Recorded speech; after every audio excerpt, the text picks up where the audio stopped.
Uh-oh. I forgot. Sorry, one.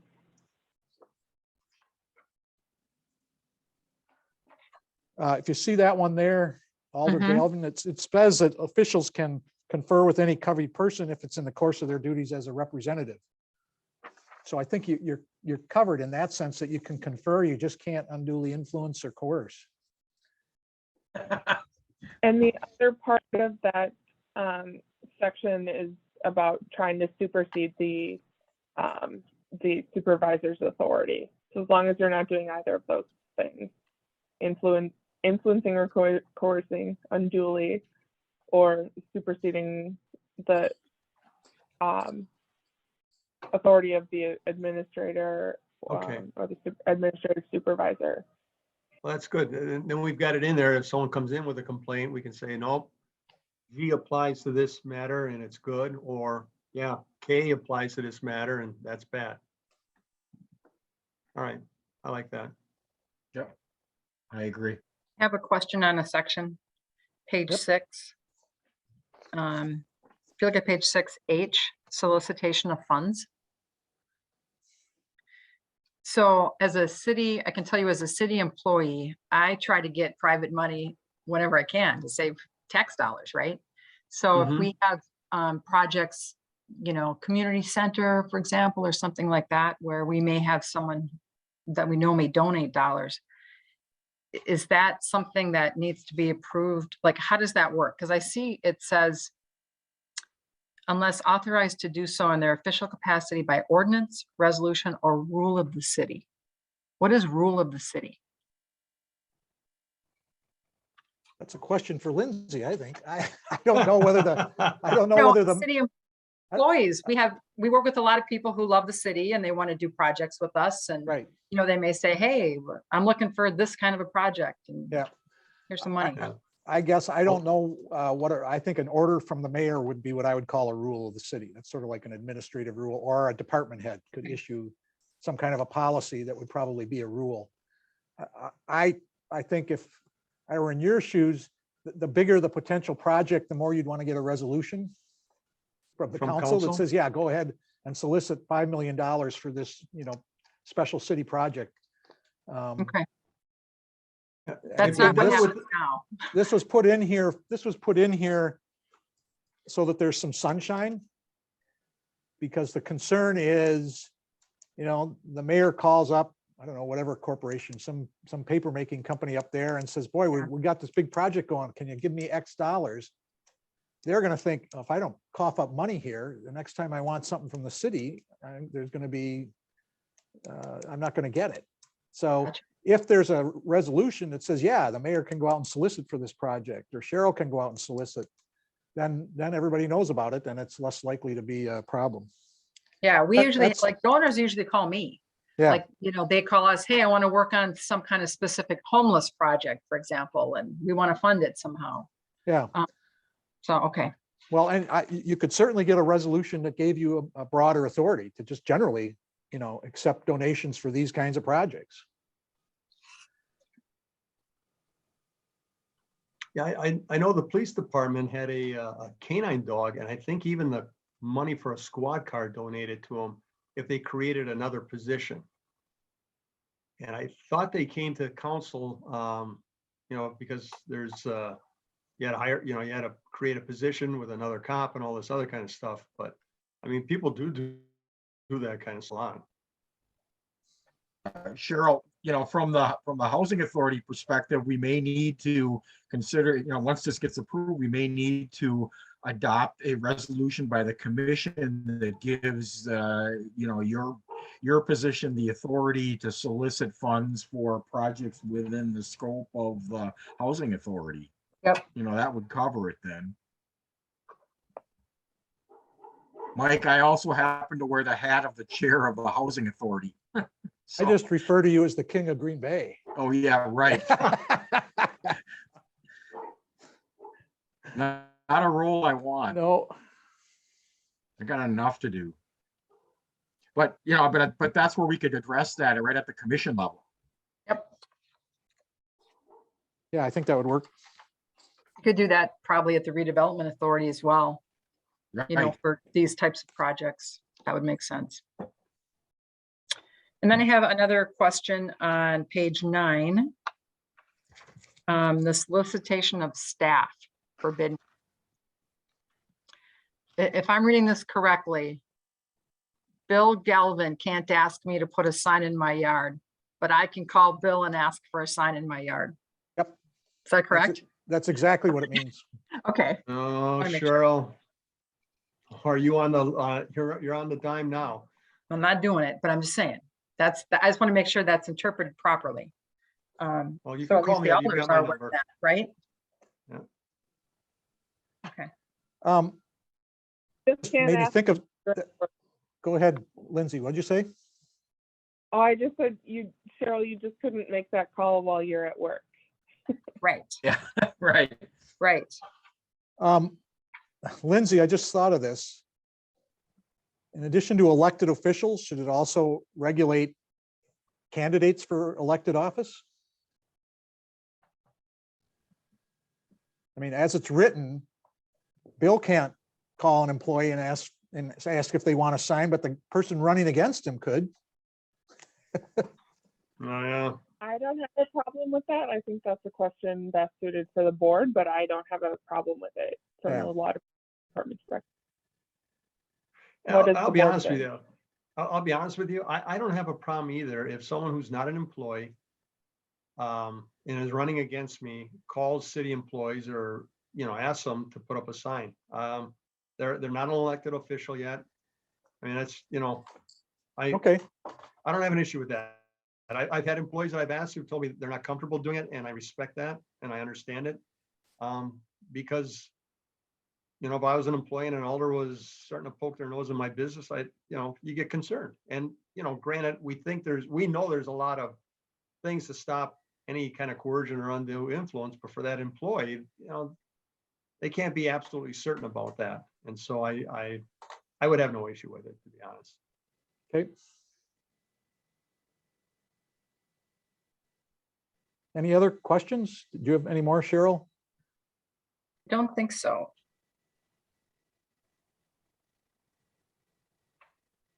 No, I don't. Nope.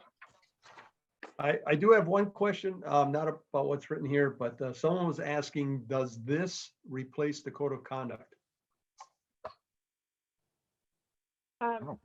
So that is the intention ultimately. The issue of the code of conduct is going to P&P on Monday.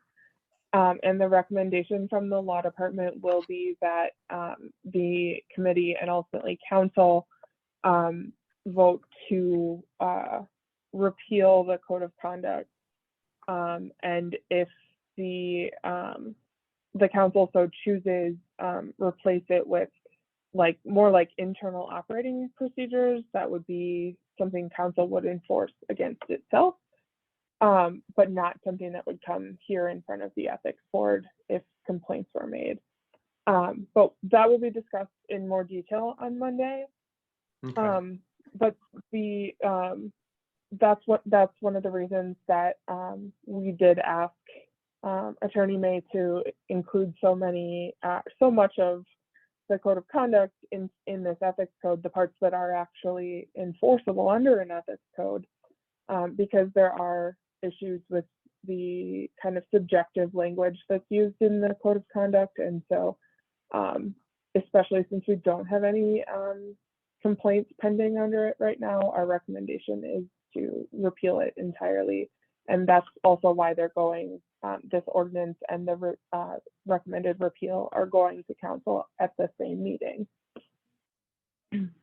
Okay. Yeah.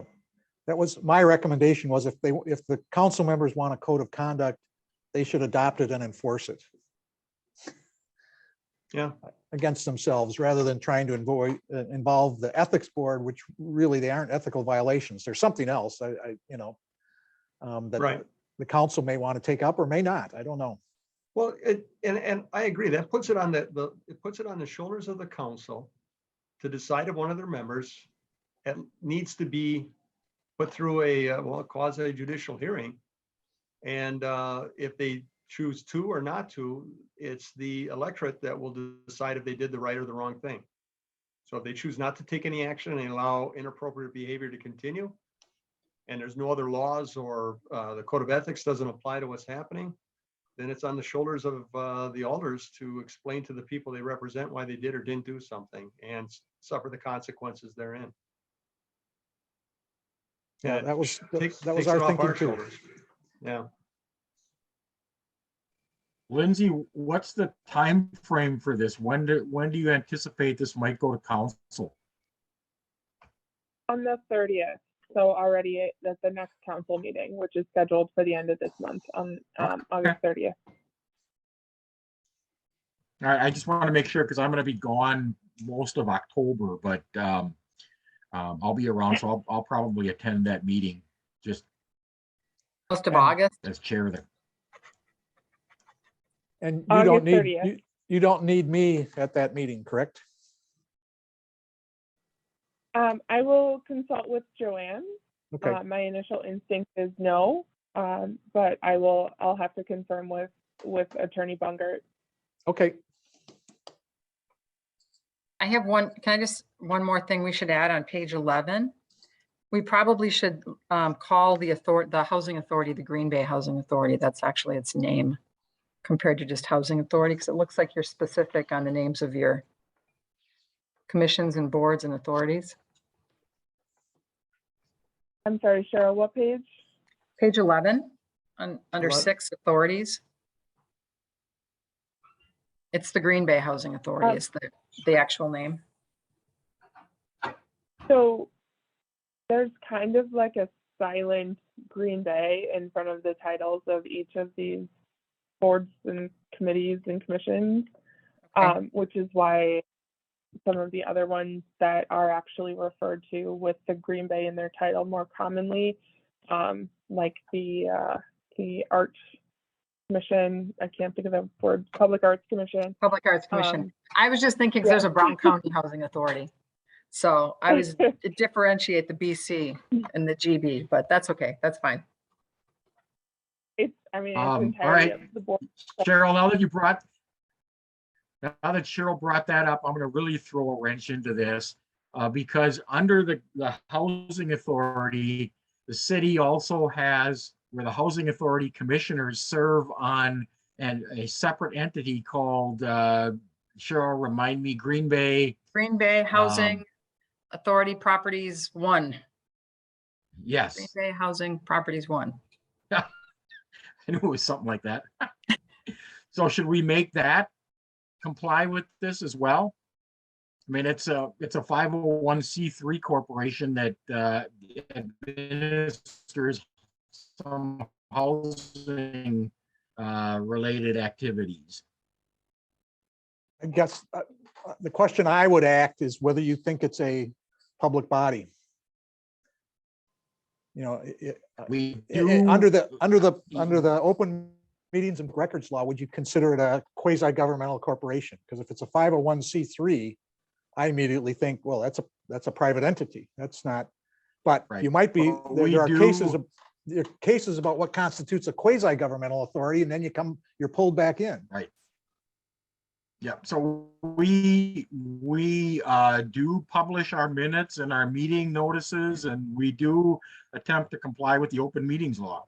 And I would assume along with that, the public records law. I mean, it's intended to be open so that everybody can Right. participate, or, you know, it's a matter of public record. And is that a specific housing project under the control of Green Bay? Or is under the control of this corporation, sort of under the control of Green Bay? That's always been a question, and where the Green Bay Housing Authority falls under the city of Green Bay. Like how that works, because the housing authority doesn't, like the council doesn't decide for the housing authority, it's the board. It's just like a separate entity under the statutes, but Yeah. In Madison, there's a private entity like that, and I think it's called the Madison Development Corporation. mhm. And there's always been some dispute between the Madison city attorney, at least the old one, and the attorney for that corporation as to whether or not they should be covered by the open meetings and public records law. I think their attorney says they don't have to, but we'll do it just to keep peace. Because they don't think they meet the definition. So I guess the question would be, who provides them with legal services? Is it the city attorney's office or somebody else? City attorney, but we also, for this project, hired a private attorney that specifically handles these HUD RAD redevelopment projects for public housing. Okay, So both, I would say. well. But I think the guess that- city attorney bills us back. Well, it's up to you guys. I don't have a strong feeling one way or the other.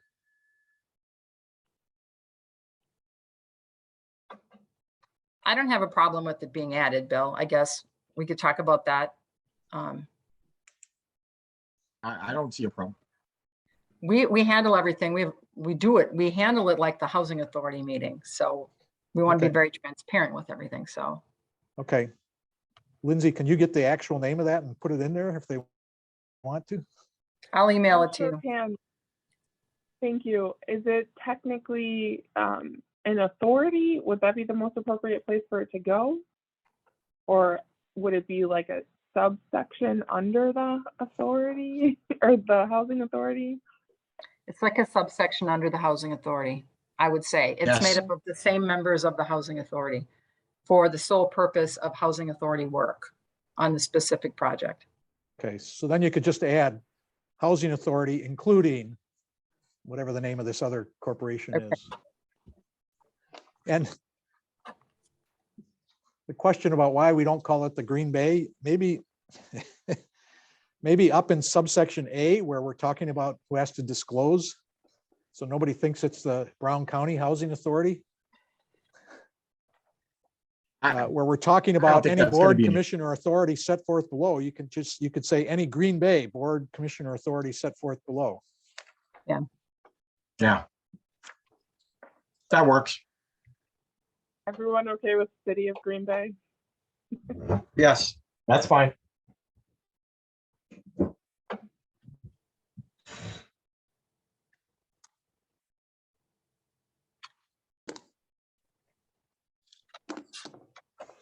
All right. Anything further? Any further questions, comments for Mike?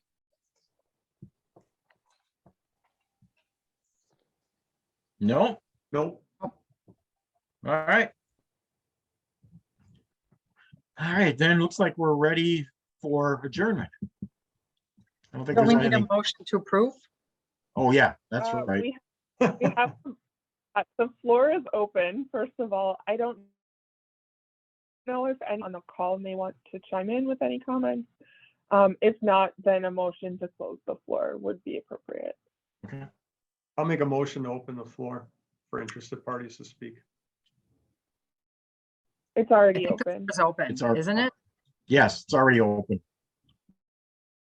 Before you close the floor, I just want to say that it's been an enjoyable project for me. I like working on it. I like your staff. I enjoyed the board. Very good. Thanks Thank for your you, work. May. And we've appreciated your help. Yeah, very much so, Mike. Yeah. All right, nothing further, then we'll entertain a motion to close the floor. So moved. Make a motion. I can second. All right, we have a motion and a second. All in favor of closing the floor, signify by saying aye. Wait, is there Aye. Wait, one second? It sounds like someone wants to speak before we close. I do. I've been trying to figure out how to do it. This is Janet Angus, 1403 Shirley Street in Green Bay. I Mhm. have one question. On page 10, at least that's the page I was on, section 2327, disclosure of interest. Section, I guess it would be C. There's going to be a statement, and I'm just wondering if the disclosure of interest in land, corporate interest, and other financial holdings, and if that's always already a requirement anywhere in the prior ordinance that is existing, or is this something that's being added to it?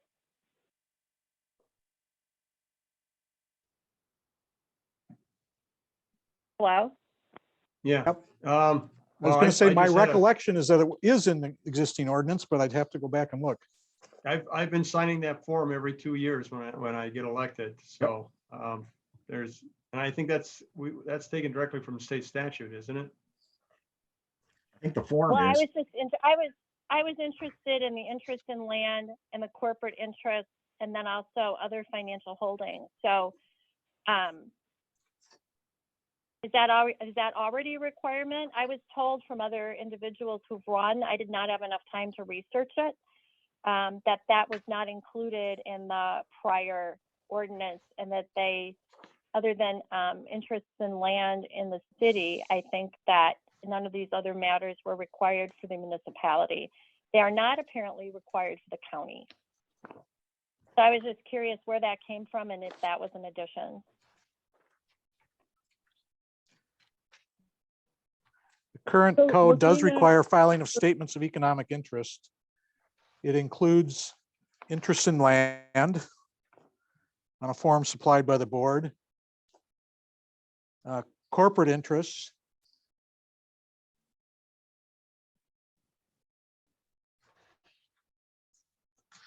And then all the and- other financial holdings? No, it does not include the subsection 3. C3 is not in the current section. So it does not include the statement shall identify any of the person's other stock or securities or other financial holdings of any type exceeding $10,000. It almost sounds like a federal requirement, basic, other than a municipality requirement. And it might have a chilling effect on people who may want to run for office that do not want to disclose all of their financial holdings. I can see the interest in land, maybe corporate interests, but all other financial holdings seems to be excessive. And then does that include your spouse's holdings also? Marital property in Wisconsin, so would that include all of your marital assets? Well, it excludes, Of first of all, anything- it excludes personal checking and savings accounts, money market funds, and any funds held in a retirement account. But if you own individual stocks, you'd have to Right. disclose all that, correct? Right. That's the idea, is that if you Yeah. own individual stocks, that could create a conflict of interest. Exactly. If on Apple stock, for instance, that's going to create a conflict of interest with the city of Green Bay. Well, if you were to buy Apple, components and stuff being sold by Apple to the city of Green Bay, and you have a large interest in the Apple company, Well, I just use that as an example, but I mean, if you have to disclose all of your other assets, I'm not really sure what would be chilling about that. I mean, you're just disclosing that you have an interest in that, and you should ethically recuse yourself from voting on it if it's going to you have to affect. disclose the interest, but you don't have to disclose, it says any type exceeding $10,000. So do you have to put down the monetary amount of the asset, or do you just have to say you have an asset worth more than $10,000? I would imagine just if it's worth more than $10,000. Well, imagining and I think having it in there are two different things. So I think you need to be somewhat explicit in what the requirement's going to be. It says the statement shall identify any of the person's other stock securities or other financial holdings of any type exceeding $10,000. I mean, There I is don't- a corollary. I don't know what. I'm the sorry. full- Go ahead, Lindsay. I didn't mean to speak over you. I apologize. There is a corollary in the state statute that requires, that requires the statement of interest, which is section 19. I just moved my mouse. 44. and is that applicable to municipalities? Or is it just for, not just, but is it for state offices? Or does it go all the way down the line to county and also to municipalities?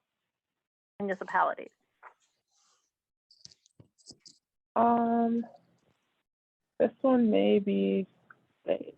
I will look for the municipal one. I just don't ever remember having read that before, so that's why I was curious.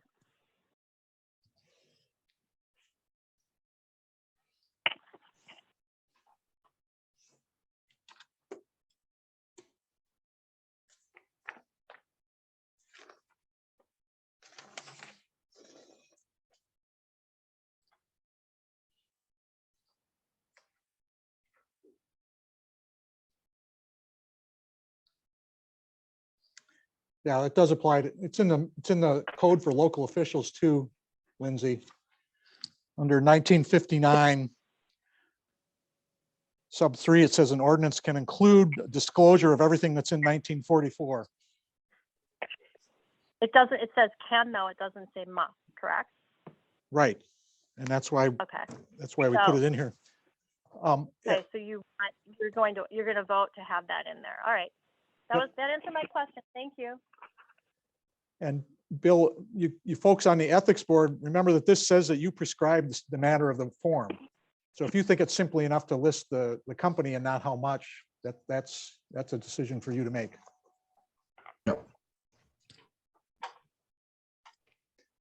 There was a question that someone sent in saying a candidate for elective office may inadvertently ask a city employee to put a sign in their yard, not knowing they're a city employee. But we did not add candidates for elected office to that section. Right.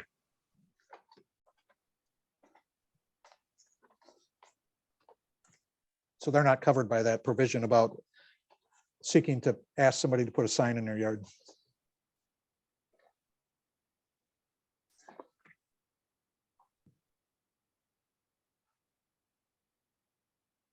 It would Right. apply to current aldermen, yes. For the reasons that Alder Galvin talked about, that city employees may feel pressure from an existing alderman that they wouldn't feel from somebody who isn't yet in office.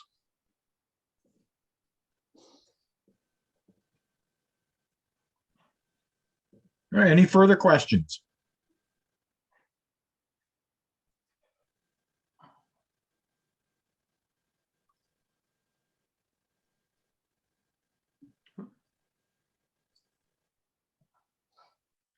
I think it means employee while they're at work, not employment. You don't Well, know no, anybody's employment. You don't know I could anybody's s- employment when you knock on their door, right? It means Right, you I- can't do it while they're at work. Well, I would say though that if I'm out knocking on doors and an employee lives in my area and I knock on their door and I'm talking to them and I say, hey, would you mind putting a sign up in my yard? And they tell me, look, I'm a city employee. I'm not really comfortable with that. I mean, as long as, and if I say, oh, okay, yep, you're absolutely right. I withdraw that question. I don't see that being an issue. If you, because yeah, Right. I don't know every city employee. But if you ask unknowing and then they tell you that, then you should do the right thing, which is to say, forget I ever asked you. Yeah, or Yeah. Alder, if it's somebody you don't know, you can ask them first, are you a city employee? Yeah, true. I mean, you could always leave that off. So, yeah. All right. Any further questions?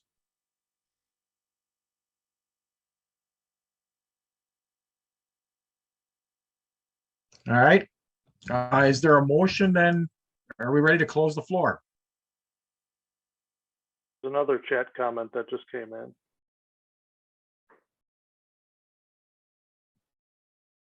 Yeah, but I think so it says, basically it's a he said, she said situation. So I like the while not at work, but whether you're working or not as an employee, if there's an elected official, doesn't matter if you're at work or not, that elected official could still have influence over you as an employee. Or you could feel pressured to do that, I would say. That's why I think that works. I mean, whether you're at work or not, right? If you're out knocking doors, I mean, I can ask as an employee, I can ask to have one of your signs put up when someone comes to the door. But I think that's where it gets sticky. And really I mean, I don't know. I'm trying to think. If someone put a sign in my front yard and I didn't authorize it, I just take it out and throw it away. But I'm trying to think if you would, I don't know, a situation even- like a complaint on it, right? Yeah. I mean, and there were some alleged allegations that some older signs in people's yards without permission. Mm. And I actually thought I had permission on a few yards and found my signs were thrown away too. So I don't know. maybe they changed their mind during the election process. But yeah, if an current alder, and that may be something more like for the code of conduct or something. I don't know if that would be ethics, because if a current alder doesn't know Right. who owns the property and they slap a sign in the yard and it is the city employees, I understand how that city employee could feel. I really don't want this sign in my yard, and now I'm afraid to get rid of it. Right. So it's like, what do you do? So that I don't know that. You'd have to prove that the alder knew it was a city employee. And I think that'd be kind of hard to do. That'd be hard to do.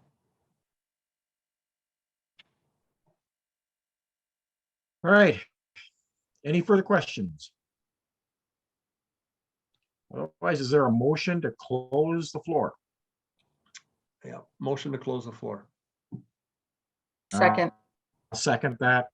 All right, we got a motion and a second. All in favor of closing the floor, signify by saying aye. Aye. All right, aye. Aye. Any opposed? Hearing none, floor is closed. All right, then let's, is there a motion then? I think next item on the agenda would really be a motion to approve this revised draft with the changes that we made today. And I will, if there's any further discussion, I'll make that motion. I'll Is there a second. second? I'll second. Second. All right, all together with the second. Any further discussion? Hearing none. All in favor of a motion to approve the revised draft of the municipal code of ethics for the city of Green Bay as reviewed this evening, signify by saying aye. Aye. Aye. Any opposed? Hearing none, motion passes, it's approved. All right. Anything further to come before the commission tonight or the board tonight? If not, is there a motion to adjourn? So So moved. moved. All right, we have a motion and a second. Second. All right.